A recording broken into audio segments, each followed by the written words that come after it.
My name is David Walker, and I have always been fascinated by the exploration of underground caves. My parents, renowned archaeologists, instilled in me a love for history and the mysteries of ancient times.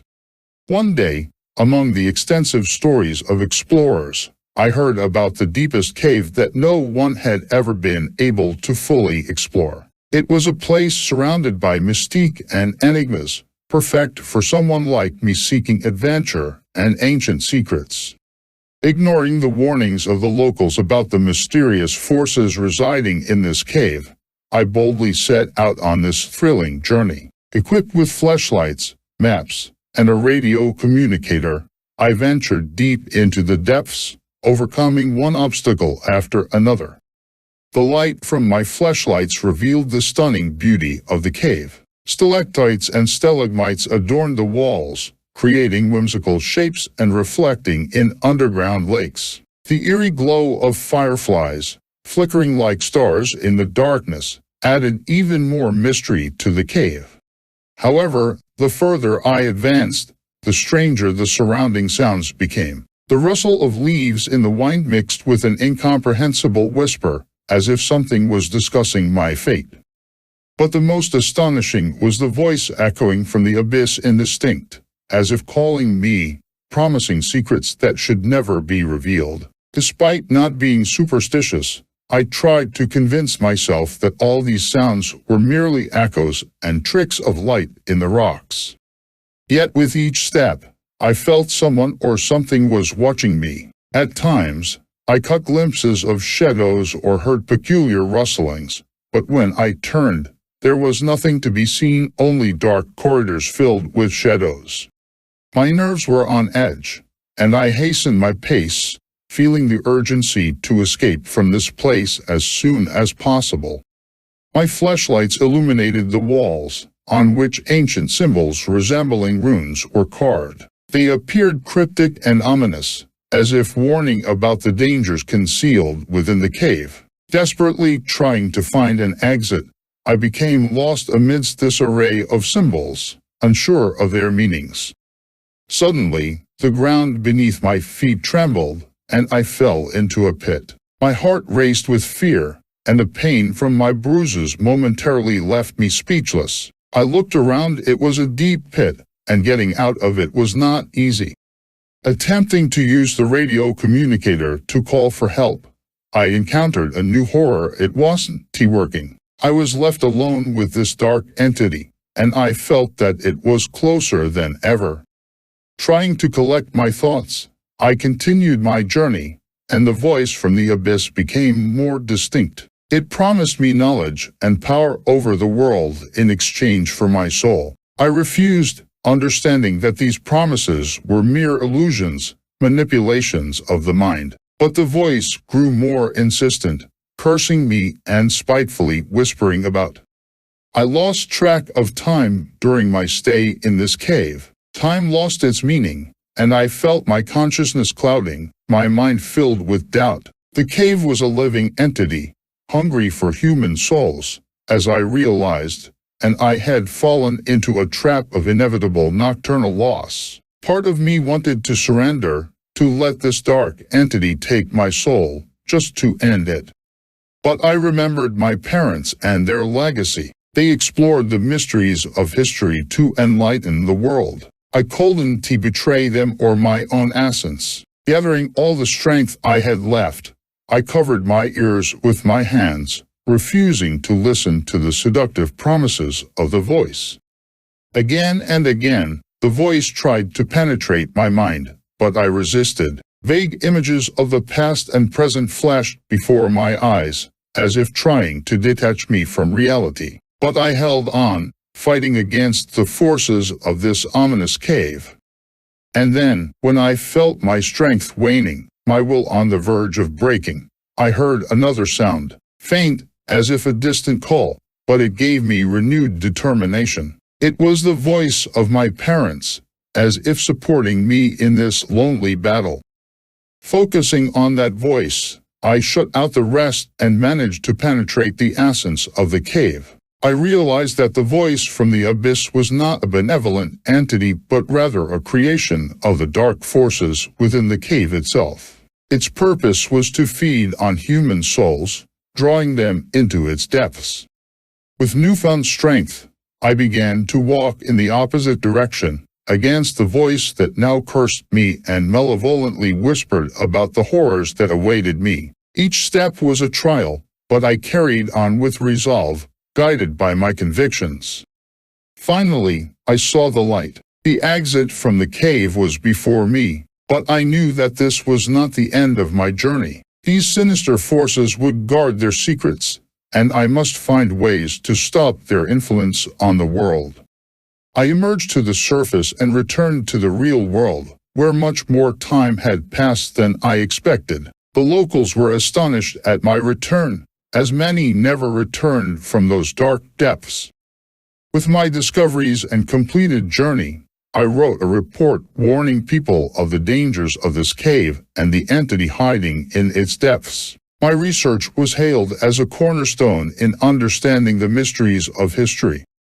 However, the memory of this journey will always live within me. It showed me that the world is filled with countless enigmas, and not all of them should be unraveled. But courage and determination will help us withstand the darkness and preserve our humanity, despite all the temptations that lurk on the path to knowledge and understanding of the war.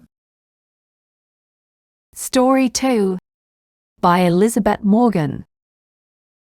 Elizabeth Morgan, a young woman with bright blue eyes and an eternal thirst for adventure, had always been a true connoisseur of mysteries and mystical stories. One summer evening, while sitting around a campfire with friends, she heard a strange tale about an abandoned mansion on the outskirts of town. Rumors had it that something mysterious dwelled inside, and some even claimed it was the ghosts of long-deceased inhabitants. Enthralled by the story, Elizabeth decided to explore the mansion herself. After all, what could be better than taking a risk for an exhilarating adventure and possibly uncovering a long-awaited mystical secret? Under the cover of night, she set off on her journey. The moon illuminated the path to the abandoned mansion, and amidst the trees, Elizabeth noticed a strange, dark shadow gliding among the trunks. Her heart clenched with an inexplicable fear, but her curiosity outweighed it. Approaching the mansion, Elizabeth took a deep breath. The building looked old and abandoned, as if it harbored the secrets of countless past lives. Inside, it was dark and gloomy, and the air carried the scent of old mildew. Carefully, Elizabeth stepped through the corridors, surveying her surroundings. Antique objects and furniture seemed forgotten by time. Everything in this place felt both alive and dead, as if the mansion itself was cursed by the shadows of its past. As time passed, the sounds and muffled noises inside the building grew louder, and Elizabeth felt she was being watched. Her bravery waned, and she turned at every rustle, as if lurking eyes observed her from the darkness. Suddenly, she heard a whisper, "You shouldn't be here." The voice was hoarse and sinister, as if a ghost was warning her of something dreadful. In a fleeting moment, figures from the past emerged from the darkness, shadows of long-deceased inhabitants of the house. Elizabeth's courage failed her, and she decided it was time to leave. However, her attempts to escape were futile. The doors slammed shut on their own, leaving her trapped inside this forgotten dungeon. In a panic, she rushed to the door, but the lock seemed magically sealed, as if the building itself intended to keep its new victim. Realizing that she might have to remain in this gloomy place indefinitely, Elizabeth resolved to explore the mansion until an opportunity to escape presented itself. Her heart raced, and she tried to contain her fear, but all attempts at composure proved futile. One night, which seemed to stretch into eternity, Elizabeth heard strange footsteps. They drew nearer, and she couldn't control her heartbeat. Her feet led her to an old staircase that led to the upper floor. Upstairs, in one of the rooms, she saw an eerie shadow slowly approaching her. Cautiously, Elizabeth ascended to the upper floor, her mind filled with questions and fear. Yet, she felt that the shadow carried something more than just danger. The shadow appeared lost and lonely, imprisoned in this house just like she was. The shadow halted before Elizabeth, and she felt a strange connection, as if an invisible thread linked their souls. The shadow's eyes were filled with sorrow and bitterness, and it began to speak to Elizabeth. I have lost my way, the shadow said. I have been wandering in darkness for years, seeking an escape. But now, you are here, and I see my chance for freedom. The shadow told Elizabeth about the Mansion-S past, about the horrifying events that took place here decades ago. It turned out that it was the soul of a woman whose life had been devoid of joy and light. Her bitter fate was sealed when she became the victim of a dark ritual that trapped her soul within the Mansion-S walls. The shadow sought a way to break free, and Elizabeth realized that her own arrival in this place was not merely coincidental. She had been chosen by the shadow as a means of liberation. But could they both find freedom, or would the mansion keep Elizabeth captive for as long as it had kept the others before her? Elizabeth faced a choice, to stay and help the shadow or to try to escape from this ominous place. She knew her decision might lead to unforeseen consequences, but her heart told her otherwise. She chose to help the shadow. She felt a deep compassion for this lost soul, seeking salvation for so many years. With courage and determination, she informed the shadow that she was willing to aid in its escape.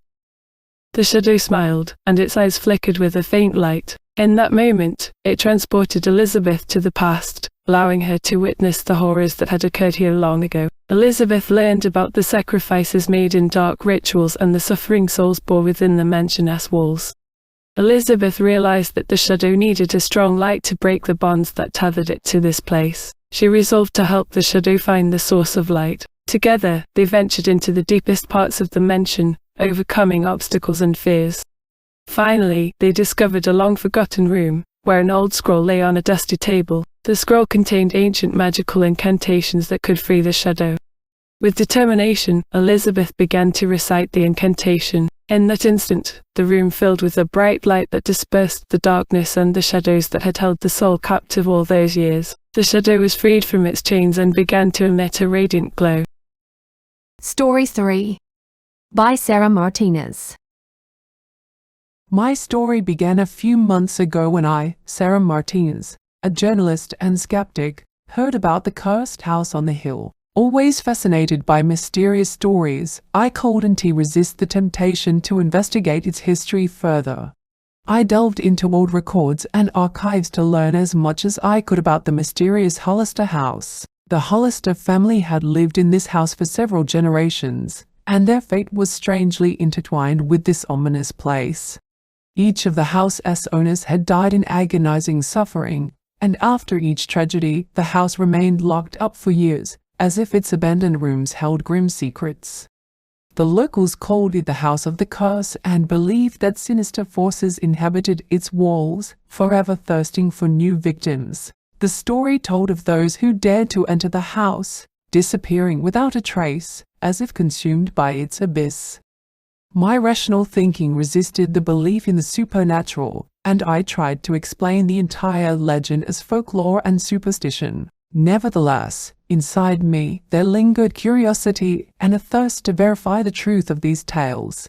One day, as the sun disappeared behind the horizon and the sky split between shades of purple and black, I set out for the hill where the cursed house stood. The path to it was difficult, overgrown with dense bushes and covered in a thick layer of moss. The wind pierced through me like a warning of danger.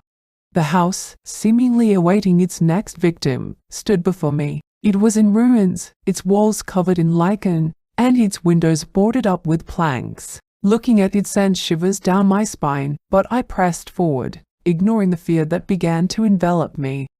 Entering inside, I felt a cold gust of wind as if the house breathed and awaited its next prey. Dim light seeped through dusty windows, and I heard faint footsteps trailing behind me. My heart raced, but I resolved not to let fear control me. Climbing to the upper floor, the doors slammed shut with a deafening noise, and I realized I was locked inside this cursed house. Darkness enveloped me, and an inner voice screamed at me to escape, but I held myself together and continued my exploration. Then, something strange happened. I heard voices whispering from all directions, as if they came to life from the past. They were the voices of those who perished in this house. They whispered terrible predictions about my death, as if demons lurking in the shadows rejoiced at their new victim. My hand trembled as I tried to call for rescue on my phone, but it slipped from my grasp and shattered into pieces. A sense of desperation and isolation engulfed me, and I realized I had fallen into a trap of supernatural forces. My mind began to descend into the abyss of madness, and I couldn't shake off the horrifying images they painted in my head. Everything around me seemed so unreal, as if I had entered a parallel world ruled by darkness and fear.